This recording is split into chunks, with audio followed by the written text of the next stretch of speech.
Hi అండి, బాగున్నారా? నేను కూడా చాలా బాగున్నానండి. ఈరోజు స్పెషల్ వచ్చేసి పచ్చి రొయ్యలు ఇంకా మామిడికాయ కర్రీ అయితే నేను మీకు చేసి చూపిస్తాను. ఇప్పుడు కూరకు కావాల్సినవి వచ్చేసి ఆల్రెడీ నేను స్టార్ట్ చేస్తానండి ప్రాసెస్. కళాయి పెట్టుకుని ఆయిల్ వేసుకుని జీలకర్ర, కరివేపాకు, పచ్చిమిరపకాయలు వేసానండి. ఇవి వేగుతూ ఉంటాయి కదా, ఉల్లిపాయ ముక్కలు వేసుకోవాలి. నెక్స్ట్ ఉల్లిపాయలు వేసుకున్నాను కదండి. ఇప్పుడు కూరకు సరిపడా ఉప్పు వేసుకోవాలి, ఇంకా పసుపు. ఉల్లిపాయ అయితే బాగా వేగిపోవాలండి. అలాగే నేనైతే రొయ్యలను అయితే పసుపు వేసి ఆగలేసేసానండి. రొయ్యల్లో ఉన్న వాటర్ అంతా కూడా అయిపోయి ఎగిరిపోయిందనమాట. చూస్తున్నారు కదా, ఉల్లిపాయ ముక్కలు అయితే సగం వేగినాయి. ఇప్పుడు ఇందాక చితకొట్టి పక్కన పెట్టుకున్న వెల్లుల్లి ఉంది కదా, వెల్లుల్లి వేద్దాం.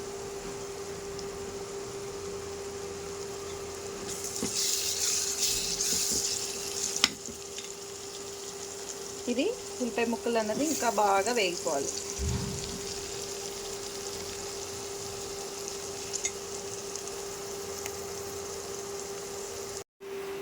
ఇప్పుడు అల్లం వెల్లుల్లి పేస్ట్ వేసానండి.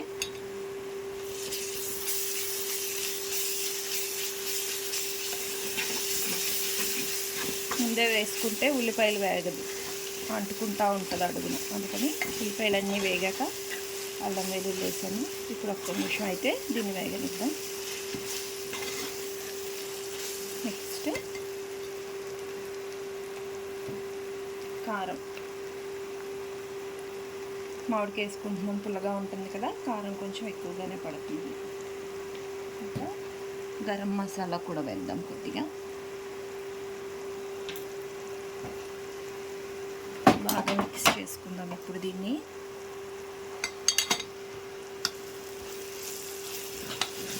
ఇందులో ఇప్పుడు రొయ్యలు వేద్దాం. ఆల్రెడీ ఆగలేసుకుని సైడ్ నుంచి అంతగా రొయ్యలు వేసి చూపిస్తాం.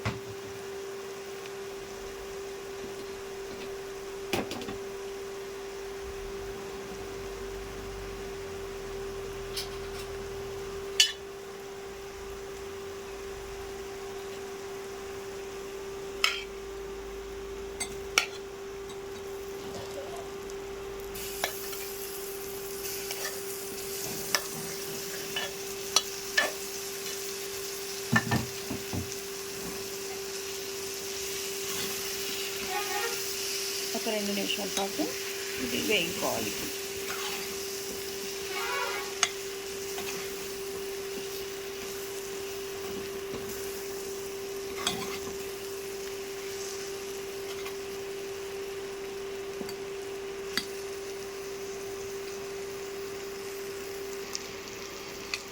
రొయ్యలు కూడా కొంచెం వేగినాయండి. ఇప్పుడైతే కొద్దిగా కర్రీకి సరిపడా వాటర్ వేస్తున్నాను. చాలండి, ఎక్కువ అవసరం లేదు, ఎందుకంటే ఆల్రెడీ నేను ఆగలేసేసిన రొయ్యలే కదా. ఇది సగం ఉడికిపోయిన తర్వాత లాస్ట్లో మామిడికాయ ముక్కలు వేసుకోవాలి. ఎందుకంటే మళ్ళీ మామిడికాయ ముక్కలు మెత్తగా అయిపోయి మేగడ కింద అయిపోయి అందులో కలిసిపోతాయి, ముక్కల కింద ఉండవు. అందుకనేసి ఇప్పుడైతే ధనియాల పొడి వేస్తుందని చూడండి.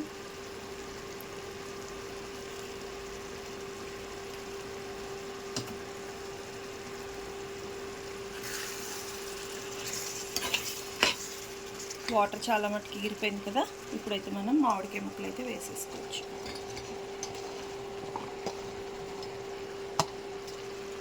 లాస్ట్లో కొత్తిమీర వేసుకుందాం.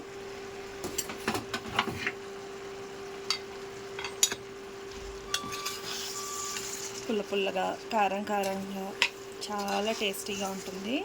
ఒకసారి అయితే మర్చిపోకుండా ఈ రెసిపీని ట్రై చేయండి మీరు.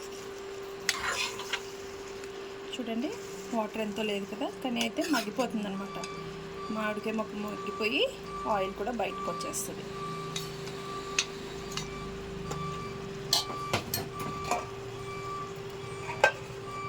టూ మినిట్స్ ఆగి మళ్ళీ చూద్దాం.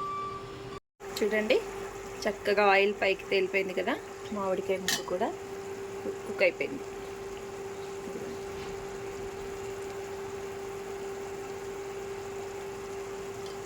ఇప్పుడు ఇంకా లాస్ట్ కొత్తిమీర వేసేసుకోవడమే.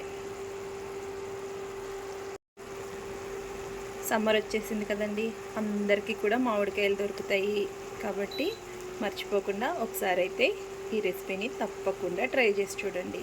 పుల్ల పుల్లగా కారం కారంగా రొయ్యలు తగులుతూ మధ్య మధ్యలో చాలా టేస్టీగా ఉంటుంది. ఈ వీడియో కనుక మీకు నచ్చినట్లయితే మీ ఫ్రెండ్స్కి షేర్ చేయండి, అలాగే ఛానల్ని సబ్స్క్రైబ్ చేసుకోండి, వీడియోకి లైక్ ఇచ్చేయండి. థ్యాంక్ యూ అండి.